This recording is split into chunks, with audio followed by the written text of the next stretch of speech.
Hello friends, स्वागत है आपका अपने चैनल सिविल हेल्प में। तो इस वीडियो में हम बात करने वाले हैं एसबीआई पीओ का फॉर्म कैसे फिल करें। फॉर्म भरने के लिए आप रजिस्ट्रेशन से लेकर प्रिंट तक पूरा फॉर्म भर पाओगे। इसके लिए कोई एसेट वगैरह की ज़रूरत नहीं है, ठीक है। जैसे लैपटॉप वगैरह की ज़रूरत नहीं है। यदि आपके पास है तो अच्छी बात है, नहीं तो आप पूरा फॉर्म अपने मोबाइल से भर पाओगे। और किसी भी प्रकार की कोई भी समस्या हो, जैसे फ़ोटो अपलोड करना हो, उसको रिसाइज करना हो, पीडीएफ बनाना हो, उसको अपलोड करना हो, डिक्लेरेशन का साइज लिखना हो, ठीक है, कैसे लिखना है, क्या करना है, सब कुछ आपको स्टेप बाय स्टेप बताएंगे। आप बस हमारे साथ बने रहे, ठीक है। और यदि आपने अभी तक हमारे चैनल सब्सक्राइब नहीं किया तो प्लीज़ सब्सक्राइब कर लीजिए, ताकि जब भी हम ऐसी वीडियो लाएँ, ठीक है, आप तक सबसे पहले पहुँचे, ठीक है। फॉर्म भरने के लिए हम लिंक दे देंगे, आपको इस वेबसाइट पर आना पड़ेगा। इससे पहले अगर आपको नोटिफिकेशन दिखाएं, देखिए ये इसका ऑफिशियल नोटिफिकेशन रहा। आप यहाँ, मैं इसका लिंक आपको डिस्क्रिप्शन में दे दूँगा, आप यहाँ से भी इसको डायरेक्ट पढ़ सकते हो या डाउनलोड कर सकते हो, ठीक है। देखिए इसके बारे में आओगे, देखो इसमें देखो डेट्स वगैरह दिया है, ठीक है, कब से कब तक देखो फॉर्म भरा जाएगा भाई। 24 जून से 14 जुलाई तक देखो फॉर्म भरा जाएगा। इससे पहले आप अपना सारी कार्रवाई कंप्लीट कर लेना है, ठीक है। और देखो पेमेंट जो भी मेथड है सब कुछ ऑनलाइन रहने वाला है, सब कुछ देखो यहाँ पर दिया है। एक बार आप इसको डाउनलोड करके पढ़ोगे तो आपको सब कुछ समझ में आ जाएगा, ठीक है। कितनी वैकेंसियाँ हैं, किस कैटेगरी में कितनी वैकेंसी है, देखो सब कुछ अपना टोटल दिया हुआ है। अगर हम देखो एक्टिविटी की बात करें तो देखो वही सेम चीज़, ठीक है। डेट्स वगैरह है, एग्जामिनेशन कब होगा, फेज़ 1 कब होगा, फेज़ 2 कब होगा, ठीक है। सब कुछ देखो यहाँ पर दे रखा है। आप एक बार इसको यहाँ से कर लेना, ठीक है। एज रिलैक्सेशन मिलेगा तो भाई एज काउंट होगा 1/4/2025, ठीक है। 1 अप्रैल 2025 को एज काउंट होगा। और आपका जो एज होना चाहिए 21 से 30 साल के बीच आपका होना चाहिए, ठीक है।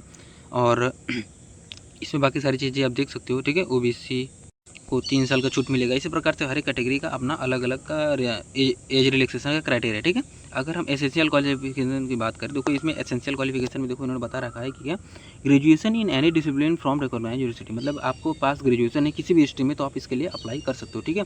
Those who are in final year या सेमेस्टर ऑफ दियर ग्रेजुएशन में also apply provisionally subject to the condition. कहने का मतलब है कि जो अपने फाइनल ईयर या फाइनल सेमेस्टर में हैं वो भी अप्लाई कर सकते हैं, लेकिन कंडीशन ये है कि जब वो इंटरव्यू के लिए कॉल्ड किया जाए, they will have to produce proof having pass the graduation examination on before 30/9/2025, मतलब 30/9/2025 से पहले आपका ग्रेजुएशन कंप्लीट हो जाएगा। आपको अपने इंटरव्यू के समय एक ऐसा प्रूफ ले जाना पड़ेगा, ठीक है।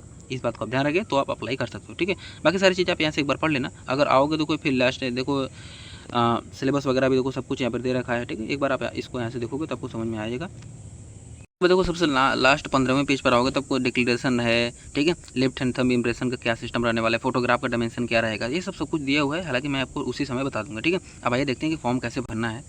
फॉर्म भरने के लिए आप इस वेबसाइट पे आओगे, इसका लिंक हम आपको डिस्क्रिप्शन में दे देंगे। देखिए इसमें क्या है, सबसे पहले फर्स्ट नेम में आप अपना फर्स्ट नेम देंगे, जो भी आपका फर्स्ट नेम है उसको दे दिया। फिर अपना उस फर्स्ट नेम को दोबारा डाल के कन्फर्म कर देंगे, ठीक है। फिर अपना फिर मिडिल नेम देंगे, मिडिल नेम यहाँ पर देंगे, मिडिल नेम को दोबारा डाल के कन्फर्म करेंगे। फिर अपना लास्ट नेम देंगे, लास्ट नेम को दोबारा डाल के कन्फर्म करेंगे। आपका टोटल नेम यहाँ पर दिख जाएगा। इसके बाद फिर देखो और नीचे आओगे, नीचे आने के बाद फिर देखो आपका मोबाइल नंबर अपना देना है, जो भी आपका मोबाइल नंबर है उसको आप यहाँ पे दोगे। मोबाइल नंबर दे दिया, मोबाइल नंबर को दोबारा डाल के कन्फर्म किया। फिर कोई एक अल्टरनेटिव मोबाइल नंबर दोगे दूसरा। इसके बाद देखो आप नीचे आओगे, आपको अपनी ईमेल आईडी देना है। ईमेल आईडी में आपका @ से पहले वाला सब कुछ देना है। जैसे आपको जो भी ईमेल आईडी होगा कुछ होगा, उसका फिर @gmail.com, मतलब ये जो ए लिख के घुमाया हुआ वो @ है, ठीक है। इसके बाद आप डोमेन नेम में जो भी आपका हो, जैसे gmail.com मैक्सिमम का होता है तो हम gmail.com चूज़ कर लेते हैं। @gmail.com से पहले आपके मेल में जो भी लिखा है आप यहाँ पर टाइप करो, ठीक है। फिर आपने एक बार अपना पूरा ईमेल आईडी यहाँ पर टाइप करो, फिर इस लिखे हुए कैप्चा को यहाँ पर फिल करो। इसके बाद आप सेव एंड नेक्स्ट पे क्लिक करो। अब देखिए आपके बेसिक इन्फॉर्मेशन अपलोड हो चुका है, ठीक है। अब सेकंड स्टेज पे आप आ गए हो, आपको फोटो एंड सिग्नेचर अपलोड करना है। फोटो अपलोड करने के लिए देखिए क्या है, देखो इसमें सबसे पहले क्या है कि स्कैन फोटोग्राफ ऑफ कैंडिडेट। सबसे पहले आपको स्कैन फोटोग्राफ, मतलब सपोज आपके पास पासपोर्ट साइज फोटोग्राफ है, उसका आपने फोटो क्लिक किया। अब इसको क्या करना है, पर अपलोड करेंगे।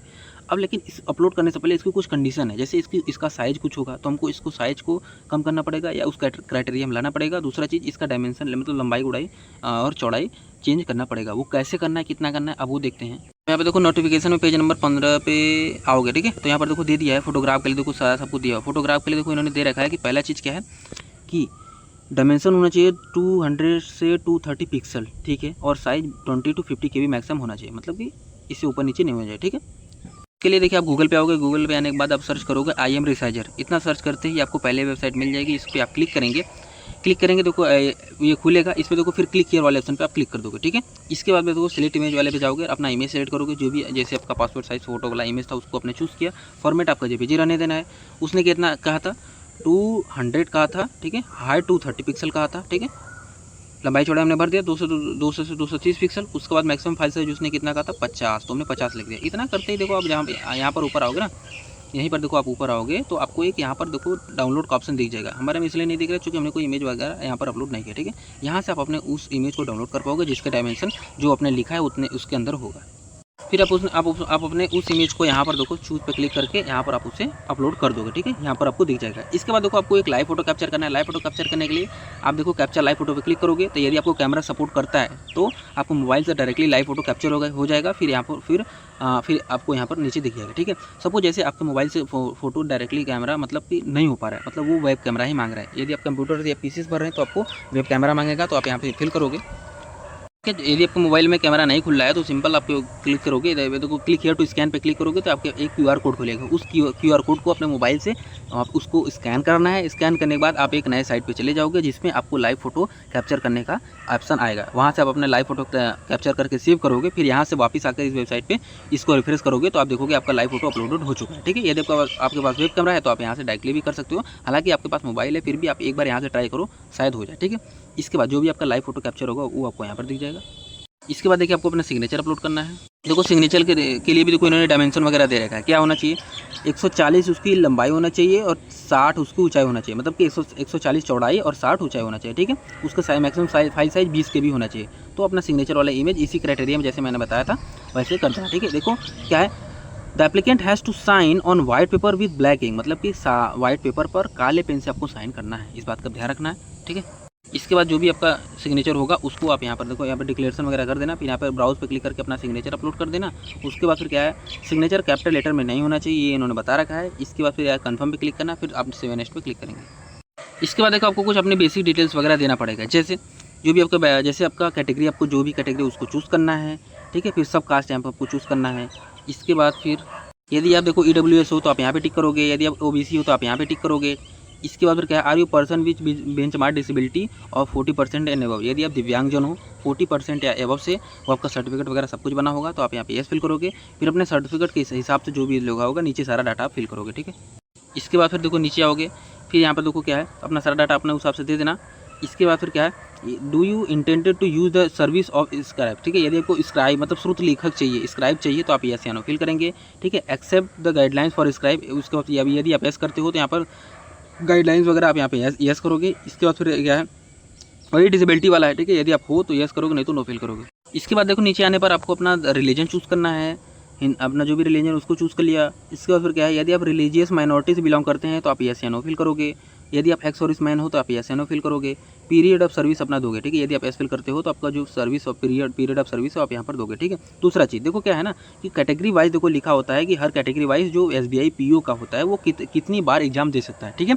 और एग्जाम के लिए काउंट होगा कितनी बार आप मेंस में बैठे। यदि आप सपोज आपने एग्जाम दिया था पिछली बार, आप केवल प्री तक ही दिए थे, मेंस नहीं आपका हुआ था, ठीक है ना। सपोज आपने केवल प्री दिया था, मेंस नहीं दिया था, तो आपका वो काउंट नहीं होगा। आप जितनी बार मेंस में बैठे हो वो काउंट होगा कि नहीं, आपका 1 बार हो गया, 2 बार हो गया, 3 बार हो गया, 4 बार हो गया, ठीक है। तो यदि आप अपने कैटेगरी वाइज देख लेना, वहाँ से आप यदि आप आपका अपना मैक्सिमम आप कितनी बार अप्लाई किए हो, मतलब इसके लिए आप यहाँ पे अपना फिल कर देना, ठीक है। ठीक है। इसके बाद देखो आपसे पूछा गया है कि do you have record of default in repayment of loan, credit card, मतलब ऐसा कुछ है आपके पास तो आप यस नो फिल करेंगे, ठीक है। Do you have adverse report regarding character, ठीक है। ये आपके कैरेक्टर के हिसाब से यदि आपके पास एडवर्स रिपोर्ट है, अच्छा रिपोर्ट नहीं है तो आप यस नो यहाँ पे फिल करेंगे, ठीक है। Are you an employ of State Bank of India in clerical trade, ठीक है, क्लरिकल ट्रेड, ठीक है। क्या आप एम्प्लॉय हो SBI में, क्लर्क, मतलब कि देखो 2 ट्रेड होता है भाई, एक क्लरिकल होता है, एक ऑफिसर कैडर होता है, ठीक है। क्लरिकल कैडर, ऑफिसर कैडर, तो आप किस में हो तो आप यहाँ से फिल करोगे। यदि आप क्लरिकल कैडर में हो तो आप यस फिल करोगे, यदि आप ऑफिसर कैडर में हो तो आप यहाँ पे यस फिल करोगे, ठीक है। Are you an ex employ of SBI bank and recognise bank from the while in the clerical cadre, ठीक है। क्या आप एक्स एम्प्लॉय हो, ठीक है, SBI बैंक के क्लरिकल कैडर से, तो आप यहाँ पे यस फिल करोगे। यदि आप एक्स एम्प्लॉय हो SBI बैंक का एंड किसके ऑफिसर कैडर से, तो आप यहाँ पे यस नो फिल करेंगे, ठीक है। Please ensure that you are eligible to apply, ठीक है। आप यहाँ पे यस फिल करोगे, आप एलिजिबल हो अप्लाई करने के लिए, तभी तो आप अप्लाई कर रहे हो, ठीक है। फिर पैन नंबर आप यहाँ पे अपना डालोगे, ये इसमें डालना है, स्टार नहीं लगा है लेकिन छोड़ भी सकते हो, लेकिन इसमें हो तो डाल दीजिए, ठीक है। नेशनलिटी आप यहाँ से सिलेक्ट करेंगे। इसके बाद फिर क्या है, एग्जामिनेशन सेंटर फॉर प्री के लिए एग्जामिनेशन सेंटर के लिए आप चूज़ करोगे किस स्टेट में आप देना चाहते हो, ठीक है। इसके बाद देखिए फिर आपका वही चीज़ स्टेट कोड आ जाएगा। फिर अपना एग्जामिनेशन सेंटर ऑफ एग्जामिनेशन आप यहाँ से चूज़ करेंगे। इसके बाद फिर मेंस के लिए सेम वही कार्रवाई करनी है, अपना चूज़ कर लेना है। ठीक है। इसके बाद फिर देखो कोई एक अपना आईडी प्रूफ चूज़ करना है, ठीक है। अभी देखो वो क्या है, I confirm my name on this ID.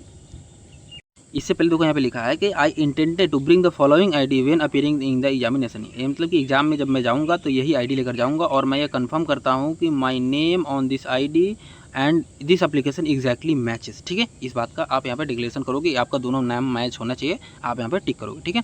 इसके बाद अपना आईडी प्रूफ कोई भी चूज़ कर लोगे, जो आपके पास कुछ भी है, जैसे पैन कार्ड हो, आधार कार्ड वगैरह जो भी इसमें ऑप्शन में आ रहा है, आप एक चूज़ करोगे, फिर उस आईडी प्रूफ का नंबर दोगे। इसके बाद देखिए आपसे पूछा गया कि आपको इस ओपनिंग के बारे में कहाँ से पता चला, तो आप यहाँ से सेलेक्ट कर सकते हो कुछ भी, ठीक है। इसके बाद पर्सनल डिटेल आपको देना, अपना डेट ऑफ बर्थ यहाँ पे चूज़ करोगे। इसके बाद देखो आओगे अपना जेंडर सेलेक्ट करोगे, जेंडर सेलेक्ट किया। इसके बाद फिर क्या है, यदि आपका ट्विन ब्रदर या सिस्टर तो आप यस नो फिल करोगे, फिर जेंडर उसका दोगे, ठीक है। इसके बाद फिर क्या है, नेम ऑफ ट्विन, उस ट्विन का नेम देंगे, ठीक है। फिर अपना मैरिटल स्टेटस दोगे, क्या है जो भी हो आप इसमें से चूज़ करोगे, ठीक है। विडोवर हो, डाइवोर्सी हो, या जुडिशली सेपरेटेड मतलब तलाक हो चुका है, तो जो भी हो आप यहाँ से अपना मैरिटल स्टेटस दोगे। फादर्स नेम देंगे, फादर्स नेम को दोबारा डाल के कन्फर्म करेंगे, ठीक है। देखो फादर का first name, middle name, last name यहाँ पे देंगे, ठीक है। मदर का first name, last name, middle name, last name देंगे, ठीक है। फिर स्पाउस, पति या पत्नी का first name, last name, middle name देंगे, ठीक है। तीनों नाम आप यहाँ पे दोगे। इसके बाद देखो आपको अपना एड्रेस सेक्शन में अपना पूरा एड्रेस देना है, ठीक है। Address line 1, address line 2, address line 3 में अपना पूरा एड्रेस यहाँ पे दे देंगे। फिर अपना डिस्ट्रिक्ट चूज़ करेंगे, फिर स्टेट चूज़ करेंगे, पिन कोड यहाँ पर चूज़ करेंगे, ठीक है। फिर यदि आपका प्रेजेंट एड्रेस और परमानेंट एड्रेस दोनों सेम है तो आप यहाँ पे टिक करोगे, तो जो ऊपर भरा रहेगा सब कुछ नीचे ऑटो में भरा हुआ आ जाएगा, ठीक है। यदि दोनों अलग अलग है तो यहाँ पे कुछ मत करो, दोनों अलग अलग अपना पूरा डाटा भर दो। इसके बाद देखो आपसे पूछा गया कि आप जीएसटी जो देना चाहते हो आप किस स्टेट के किस एड्रेस के अनुसार देना चाहते हो, आप प्रेजेंट एड्रेस के हिसाब से देना चाहते हो या परमानेंट एड्रेस के हिसाब से देना चाहते हो, तो इसमें से कोई भी सिलेक्ट कर सकते हो, कोई दिक्कत नहीं, ठीक है। अमाउंट वगैरह आपकी कैटेगरी वाइज यहाँ पर दिख जाएगा, आपको कितना पे करना है। फिर वैलिडेट और डिटेल पे आप क्लिक करोगे तो इसके बाद फिर आपका सारा सब कुछ वैलिडेट होगा। अगर कुछ छूटा रह गया होगा तो अब वहाँ पर रेट आ जाएगा, फिर वहाँ पर उसको फिल करोगे, ठीक है। उसके बाद आप सेव नेक्स्ट पे क्लिक करोगे। उसके बाद देखिए आपका एजुकेशनल क्वालिफिकेशन वाला आपका खुल गया है। अब इसमें देखो अपना एजुकेशन का डाटा दोगे, जैसे अब हमने देखो सबसे पहले इन्होंने बोला है कि अपना ग्रेजुएशन का डिटेल दो, उसका स्टेटस क्या है, पास हो चुके हो क्या, अपीयरिंग हो, ठीक है। फिर सब्जेक्ट क्या है, ठीक है। डिग्री स्ट्रीम आपको कौन सा है, आप यहाँ से उसका अपनी स्ट्रीम चूज़ करोगे, ठीक है। नेम ऑफ इंस्टीट्यूट या कॉलेज का नाम अपना दोगे, ठीक है। प्लेस उसका अपने कॉलेज या इंस्टीट्यूट का दोगे। फिर डेट ऑफ पासिंग आप दोगे। फिर कितना परसेंटेज मार्क आपको मिला है। फिर किस क्लास आपका ग्रेड है, क्लास क्या है, ठीक है। इतना सब कुछ अपना सारा डाटा दोगे, ठीक है। इसके बाद कोई इंटीग्रेटेड ड्यूअल डिग्री आपके पास है तो उसका सारा डाटा दोगे, ठीक है। आपके पास यदि पीजी है, पोस्ट ग्रेजुएशन आपका कंप्लीट हो चुका है तो आप इसको दोगे, ठीक है। प्रोफेशनल क्वालिफिकेशन अगर कोई है तो आप उसका पूरा डाटा यहाँ पर दोगे। इसके बाद देखो क्या है, आपको देखो यदि प्री एग्जाम ट्रेनिंग, ठीक है, प्री एग्जाम ट्रेनिंग अगर चाहिए आपको तो आप यहाँ पे किसके लिए, SC ST OBC PWBD के लिए, ठीक है। आप यहाँ पे ये फिल करोगे, किस स्टेट या यूटी में आप देना चाहते हो इसको यहाँ पे सेलेक्ट करोगे। फिर स्टेट कोड यहाँ पे दोगे, ठीक है। फिर सेंटर, वहाँ पे सेंटर चूज़ करोगे आप किस सेंटर पे देना चाहते हो, ठीक है। यदि आपको प्री एग्जामिनेशन ट्रेनिंग चाहिए तो आप यहाँ से फिल करोगे, नहीं तो सिंपल से नो फिल करोगे। इसके बाद आप कौन सा लैंग्वेज जानते हो, लैंग्वेज नोन में आप टिक करोगे, कोई सा भी एक चूज़ करोगे, ठीक है। जैसे आप हिंदी करते हो तो तीनों आना चाहिए, मतलब एक लैंग्वेज आपका तीनों आना चाहिए। इसके बाद फिर क्या हो, आप उसके बाद अदर लैंग्वेज जानते हो तो आप उसकी भी डिटेल दे सकते हो। इसके बाद वैलिडेट पे क्लिक करेंगे, इसके बाद सेव नेक्स्ट पे क्लिक करेंगे। इसके बाद देखिए आपको ऐसा प्रीव्यू में दिख जाएगा, प्रीव्यू में अपना सब कुछ मैच कर लेना है, ठीक है। कोई दिक्कत नहीं है, सब कुछ सही है तो फिर नीचे आके आप इस डिक्लेरेशन को पढ़ोगे। डिक्लेरेशन के पढ़ने के बाद देखो क्या करना है कि देखो दो कंडीशन हो सकता है। सबसे पहले तो आई एग्री पे क्लिक करोगे। दूसरा चीज़ क्या है, I confirm that my name as field my name in the application form exactly matches with the same ID proof, ठीक है। मतलब कि आपका नाम आपके आईडी प्रूफ से मैच करता है, ठीक है, जो आपने फॉर्म में भरा है, तो आप यहाँ पे टिक करोगे, ठीक है। इसके बाद फिर देखो कंप्लीट रजिस्ट्रेशन में क्लिक कर दोगे। दूसरा चीज़, यदि आपका मैच नहीं करता है, ठीक है, there is change in my name and I will bring documentary proof, ठीक है, for the same as the time of examination, ठीक है। तो कहने का मतलब है कि अभी फिलहाल आपका नाम सेम नहीं है किसी भी कारणवश, लेकिन आप एग्जामिनेशन सेंटर पर वो प्रूफ लेके जाओगे और वो आप साबित करोगे कि नहीं आपका नाम जो है वो क्या है और कैसे है, ठीक है। तो यदि आपके पास ऐसा है तो आप नीचे वाला टिक करोगे, ठीक है, ठीक है। आप केवल आई एग्री और नीचे वाला टिक करोगे, ठीक है। फिर इसके बाद कंप्लीट रजिस्ट्रेशन पे क्लिक करोगे, ठीक है। ये नहीं कि आप तीनों पे कर दो, ठीक है, कि इन तीनों में से कोई दो चूज़ करना है। पहले तो चूज़ करना ही है, अब या तो दूसरे में इसको चूज़ करो या तो इसको चूज़ करो। कब क्या करना है वो मैंने बता दिया, ठीक है। इसके बाद देखो आपको अपना थंब इंप्रेशन अपलोड करना है। 3 चीज़ें अपलोड करनी है, थंब इंप्रेशन अपलोड करना है, हैंड रिटन डिक्लेरेशन अपलोड करना है और सिक्योरिटी कोड कैप्चर करके यहाँ पर करना है, ठीक है। दूसरा चीज़ देखो क्या है, फॉर्मेट आपका JPG रहने वाला है, मतलब कि मोबाइल से फोटो क्लिक कर दो कोई दिक्कत नहीं, PDF बनाने की कोई ज़रूरत नहीं है, ठीक है। देखो इसके लिए आपको पेज नंबर वही 15 पे आ जाना, ठीक है। 15 पे देखो यहाँ पर देखो दिया है हैंड रिटन डिक्लेरेशन के लिए। देखो जो भी हैंड रिटन डिक्लेरेशन के इमेज होगा उसके डायमेंशन वगैरह क्या होगा, देखो है। सबसे पहले देखते हैं कि हैंड रिटन डिक्लेरेशन में लिखना क्या, देखो यहाँ पर ये लिखना है, ठीक है। आपको एक पेज पर ये लिखना है। देखो क्या किस पेज पे देखो, applicant has to write the declaration in English में लिखना है clearly on white paper with black pen, मतलब वाइट पेपर पर ब्लैक पेन से ये पूरा डिक्लेरेशन लिखना है, जिसमें आई के बाद अपना नेम लिखना है, फिर कॉमा लगा के अपना डेट ऑफ बर्थ लिखना है, इसके बाद हियर बाय डिक्लेयर दैट अपना सब ये पूरा डिक्लेरेशन है आपको लिखना है, ठीक है। एक पेज पे लिख लेना है, उस पेज को लिखने के बाद आपको उसका फोटो ही क्लिक कर लेना, ठीक है। उसका आपने फोटो क्लिक कर लिया, इसके बाद फिर क्या है, इसमें देखो फिर बोला है कि applicant has to write the declaration, ठीक है। इसका जो फॉर्मेट होगा जेपीजी होगा, कोई दिक्कत नहीं। इसके बाद जो मेंशन होगा, ठीक है, 800x400 का, ठीक है, मतलब कि 800x400 इसका होगा, ठीक है। लंबाई चौड़ाई आप देख लेना, ठीक है, वही है 800x400, ठीक है। उसका मैक्सिमम फाइल साइज कितना होगा, 50 KB, ठीक है, ठीक है ना। तो ऐसा इमेज कैसे बनाना है वो तो मैंने आपको बता ही दिया है, जैसे IM रिसाइजर में जाकर कैसे करना था, ठीक है। आप इसी हिसाब से वो वाला इमेज बनाकर फिर उसको यहाँ पर आप फिर अपना मतलब ये वाला इमेज बना लोगे, ठीक है। दूसरा चीज देखो, नीचे आने पर लेफ्ट हैंड थंब वाला भी आपको यहाँ पर सारी करवाई दिया है कि लेफ्ट हैंड थंब इंप्रेशन जो होगा, applicant has to put the left hand thumb impression on white paper with black या ब्लू इंक, मतलब कि व्हाइट पेपर पर ब्लैक या ब्लू इंक से आप अपना थंब इंप्रेशन वहाँ पर दोगे, ठीक है। इसके बाद फिर क्या डायमेंशन उसका क्या होना चाहिए, 240 उसकी ऊंचाई होना चाहिए और 240 उसकी लंबाई होना चाहिए, ठीक है। ये दोनों आपका 240 का होना चाहिए, ठीक है। मैक्सिमम फाइल साइज 20 से 50 KB का होना चाहिए, ठीक है। तो आप एक ऐसा इमेज कैसे बनाओगे मैं आपको पहले बता चुका हूँ, ठीक है। आप अपने हिसाब से जैसे मैंने बताया था अपना तीनों इमेज जो होगा आप उसे बनाओगे, ठीक है। लेफ्ट हैंड थंब इंप्रेशन यहाँ पे अपलोड करोगे, हैंड रिटन डिक्लेरेशन का आप यहाँ पे अपलोड करोगे, ठीक है। दोनों अपलोड करने के बाद इस कैप्चा को नीचे फिल करोगे, फिर सेव नेक्स्ट पे क्लिक करेंगे। इसके बाद देखो आपको ऐसा कुछ प्रीव्यू दिख जाएगा। प्रीव्यू के बाद यदि आप वो अब निर्भर करता है आपकी कैटेगरी पे, ठीक है। तो आपके कैटेगरी वाइज जितना भी पेमेंट आएगा आप अपना पेमेंट दोगे। पेमेंट कंप्लीट करने के बाद आप अपने फॉर्म का प्रिंट आउट निकलवा सकते हो और आपका फॉर्म सबमिट हो जाएगा, ठीक है। तो ये था छोटा प्रोसेस जिसमें मैंने आपको बताया कि भाई SBI PO का फॉर्म कैसे फिल करें, कौन फिल कर सकता है, एलिजिबिलिटी कंडीशन क्या है, सारी चीज़ें अपनी तरफ से मैंने बताने और कवर करने का प्रयास किया है। लेकिन अगर फिर भी कोई डाउट रह जाता है जो आपको ना समझ में हो या कोई पॉइंट मुझसे छूट गया हो तो आप कमेंट करें, उसका जवाब हम आपको देंगे। और गलत नहीं बनना है, फॉर्म जब भी बनना है सही बनना है, ठीक है। वीडियो अच्छा लगा हो तो वीडियो को लाइक करें, चैनल सब्सक्राइब करें, हो सके वीडियो को शेयर करें और जब भी हम ऐसी वीडियो लाए आप तक सबसे पहले पहुँचे, इसके लिए थोड़ा हमसे जुड़ें, ठीक है। तो चलिए मिलते हैं किसी नए वीडियो में नए टॉपिक के साथ, एक नए मुद्दे के साथ। तब तक के लिए गुड लक।